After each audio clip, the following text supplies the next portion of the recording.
Quoi de neuf, mon cher Magou? Vous me demandez ce qu'il y a de neuf? Mais de folles aventures, vous devez vous en douter. You're a man of stature. In your hat, you're 5'3". Suivez-moi, chers spectateurs. Man of vision. If only you could see. Vous irez de surprise en surprise. Mr. Magoo. Tu es un bon chien, Mick Barker, je te le dis. Dog Barker looks a lot like you. Oh, c'est vrai, merci. Be a good Mac watchdog, but he's nearsighted too. From your peculiar point of view, this crazy world's a blur to you. Oh, say, can you see what's new, Mr. Magoo? Eh bien, vous allez savoir ce qu'il y a de neuf.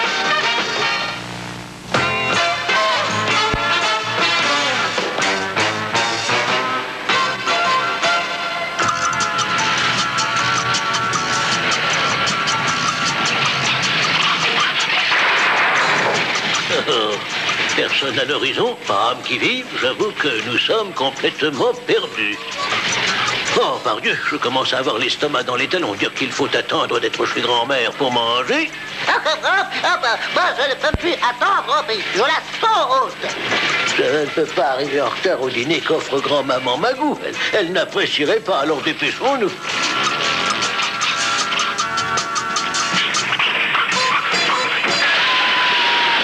Ah, bah, ce vieux monsieur est sûrement très obligeant. Peut-être pourra-t-il m'aider. Oui, je vous demande pardon, cher monsieur. Suis-je sur la bonne route pour la demeure de grand-maman Magou? Oui, pouvez-vous m'indiquer le plus court chemin, s'il vous plaît? Non, c'est moi qui vous demande où. Non, je vous dis que c'est moi qui vous demande où. Bon, bon, ça fait rien. On va bien tout seul. Oh.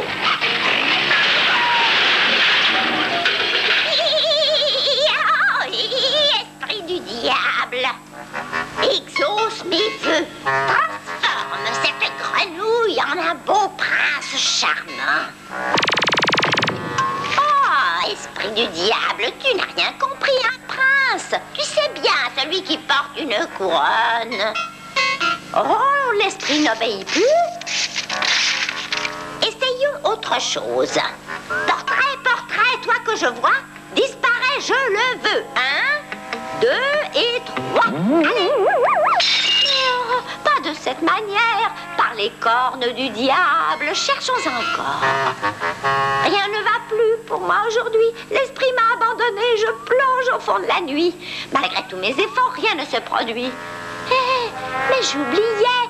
J'ai près de moi un puissant allié, mon balai magique. Il ne m'a jamais laissé tomber. Fais ton travail, mon beau balai. Tourne autour de la chambre, s'il te plaît. Si toi aussi tu me lâches, prends garde si jamais je me fâche. Tu ne veux rien savoir. Pourtant tes crins ont bien repoussé. C'est ce que tu voulais. Loupé. Enfin, ça ira mieux après le déjeuner.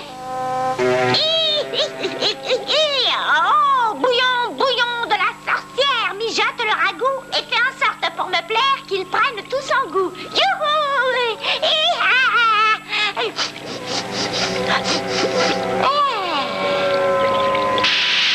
Oh, par le démon, mon dîner aussi est un désastre. Boule de cristal, explique-moi donc pourquoi je loupe tout ce que j'essaye de réaliser. Je t'écoute, boule de cristal. Tu manques de pratique, sorcière malhabile. Par l'entraînement à ton appel, tous les objets seront dociles. M'entraîner? Mais sur qui? Voilà des années que mes voisins sont partis. Hey, ouh. Non, maman, aidez-moi. Kinsey, ton petit-fils. Oh, grand-maman Magou. Oh, que c'est bon de te revoir, grand-mère. Grand-maman Magou? Oh, ben, j'espère que nous ne sommes pas en retard. En retard? Oh, que non, vous arrivez juste à temps. Oh, vraiment juste à temps. Installe-toi confortablement. confortablement, mon garçon. Je vais revenir dans 1 minute. Dieu tout-puissant. Ce soir, elle me semble bizarre. Viens, Mick Parker, nous allons lui donner un petit coup de main. Vite, dis-moi ce que je peux faire. Si tu veux jeter la peur dans l'esprit de tes invités, faire apparaître un vieux fantôme me semble tout indiqué. Oh, quelle bonne idée. Il me reste à dire la formule. Oka, boka, braca. Veux-tu apparaître, fantôme de mon aïeul? Commençons par là, Mick Parker. Je vais mettre la table. Pas moi. Mais reviens ici, petit polisson paresseux. Tu n'as pas entendu ce que j'ai dit? Oh, juste que j'étais en train de chercher une belle nappe brodée. Oh, je vais secouer toutes les miettes. Nous voulons une table bien nette pour le festin.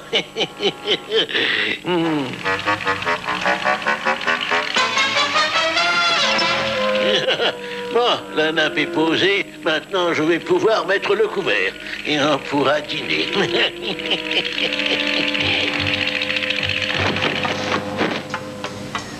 Oh mon Dieu, j'aimerais que grand-mère donne la lumière. Je n'y vois goutte.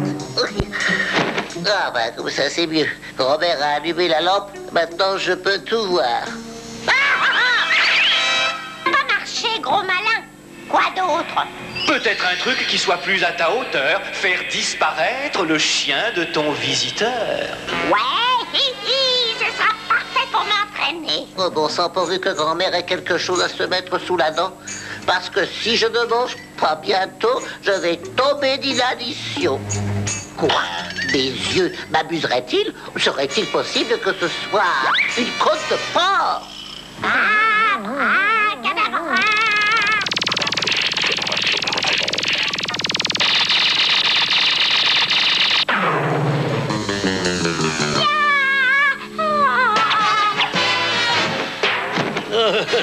Grand-mère, est-ce que je puis vous aider? Oh, je vois que vous avez mis votre robe du soir. Comme vous êtes élégante, grand-mère. Vous portez si bien la toilette.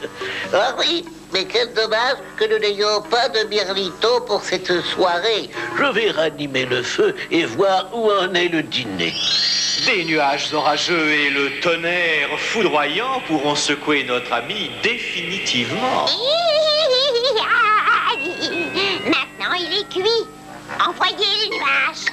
Oh, grand Dieu, Mick Parker va se régaler, il n'y a que des os. Oh, j'espère que les invités ne vont pas tarder. Pauvre grand-mère. Oh, Dieu divin. On dirait que grand-mère n'a pas fait le ménage depuis des années. Que de poussière dans ce coin. Ah, voilà. C'est bien plus joli comme ça. En premier, nuages, d'orage, et puis le tonnerre. Ah, grand-maman Magou, où est-ce que tu es? Oh, te voilà. Je parie que tu étais descendu à la cave chercher tes fameuses confitures de fraises pour le dessert. Ah, j'ai également une petite surprise pour toi. Regarde, je vais les suspendre autour du salon. Des ballons font de merveilleuses décorations pour une réception. Il est tout seul, le dos tourné. Puisque tu es sorcière, change-le en pierre. Quelle bonne idée. Il ne saura jamais ce qui lui arrive.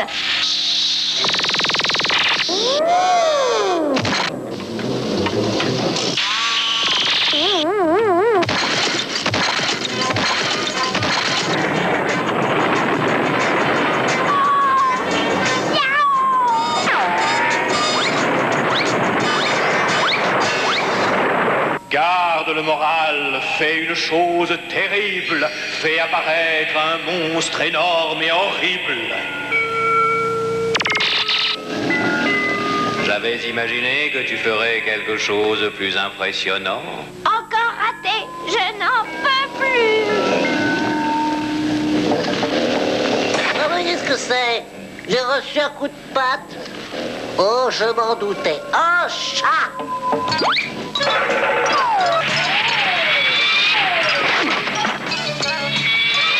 Et veux-tu laisser le petit chat de grand-mère tranquille, vilain Mick Parker?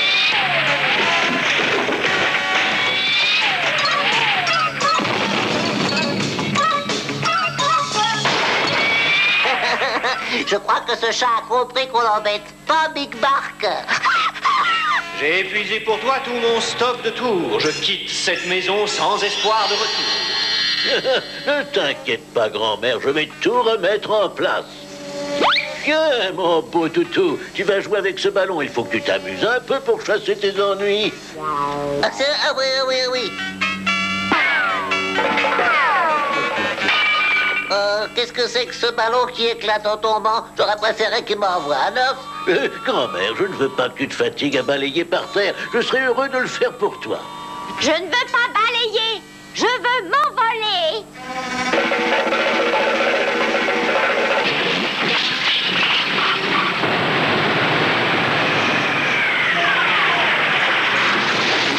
Grand-mère, mais reviens! Oh, mais que devient la réception? Grand-mère, reviens, mais où vas-tu? Oh, Mick Barker, mais j'y pense tout à coup. La réception n'est pas pour ce soir. Je commence à avoir des trous de mémoire, comme grand-mère. Oui, mais avec ça, on n'a pas dîné.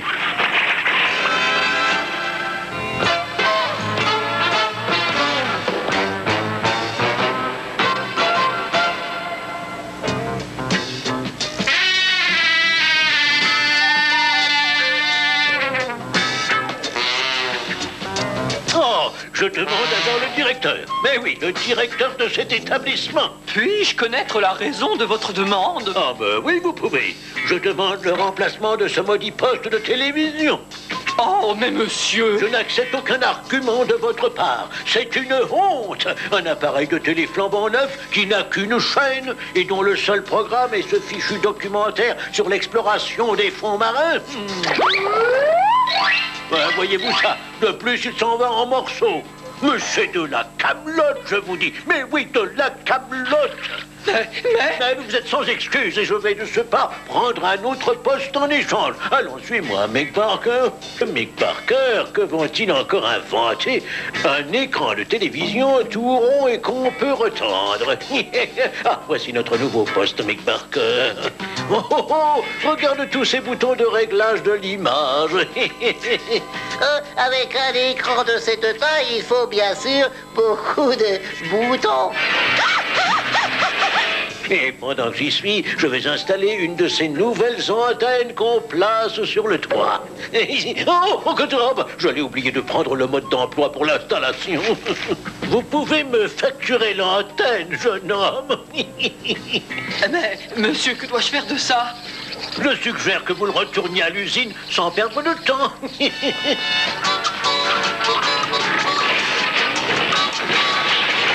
Mick Barker, on dirait que cette vieille guimbarde a besoin de nouveaux amortisseurs.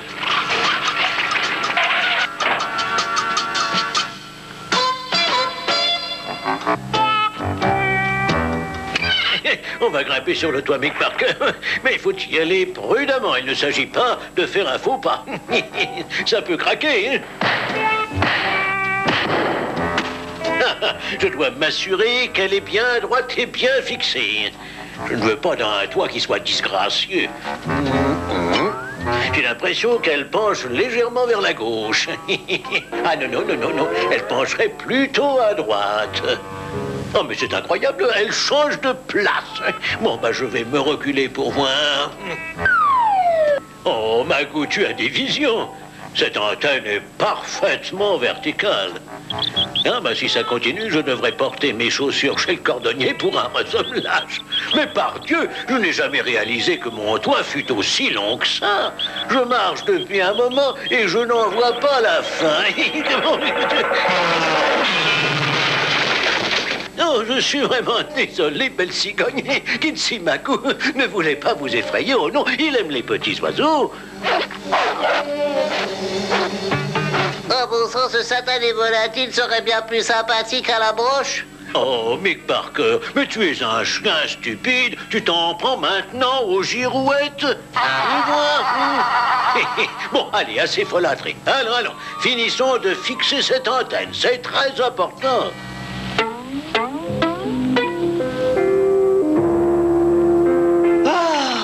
Emménager dans une nouvelle maison, c'est fatigant. Et si on faisait une pause?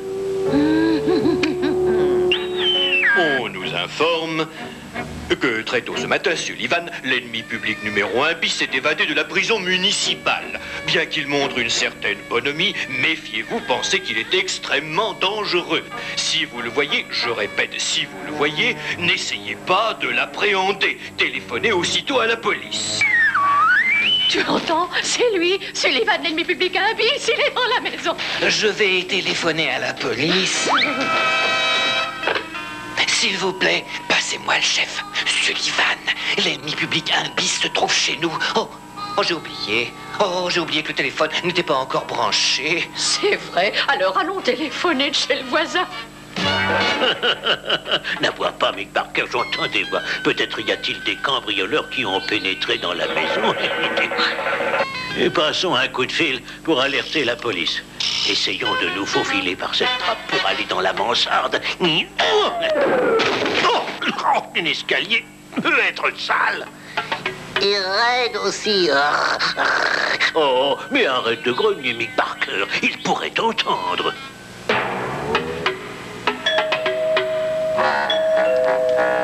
Oh non, le voisin n'est pas chez lui. C'est un cas d'urgence, il faut entrer.